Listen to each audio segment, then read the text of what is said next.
Hello, my beautiful shining lights. I am live from the patio today. I wanted to share with you a little bit of my story. I've recently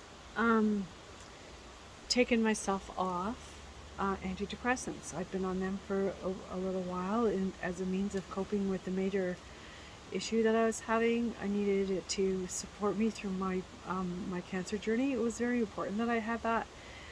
I've been on antidepressants previously in my life, and they've been extremely helpful. I just prefer not to be on them all the time. So once my crisis has been averted, so to speak, or on the other side of that crisis, then while on the antidepressants, I learned skills in coping and how to feel my feelings and not go down that rabbit hole, which is, very important. If you're thinking that you'd like to get off your antidepressants, you just don't end. You just don't stop taking them. That's very dangerous, and I do not recommend. For me, it took 3 months, just over 3 months, to wean from 150 milligrams of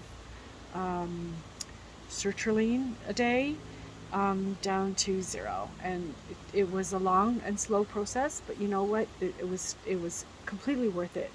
And I did it knowing that I would need to have supports in place and be aware of when my thoughts were starting to slip into that dark place again, and to actually retell that story, because what I was telling myself wasn't true.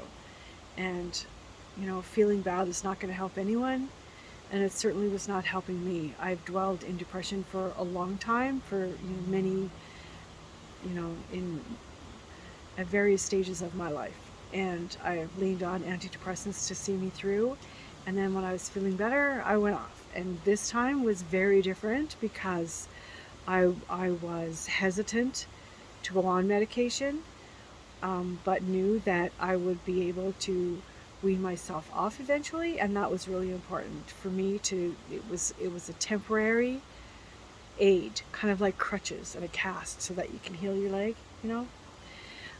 That's kind of how I looked at it. It's not a temporary setback, but something to hold my bottom up, so I don't literally take myself out. So that's been a little bit of my journey, and it's like it took a while, but you know what? It's been completely worth it. And now when I dip into those sad zones, I don't stay there. I give myself enough time to feel the emotions that are there, to analyze and think about and tear apart, what is this actually about? Why am I really feeling sad? Is this something that I can have control over?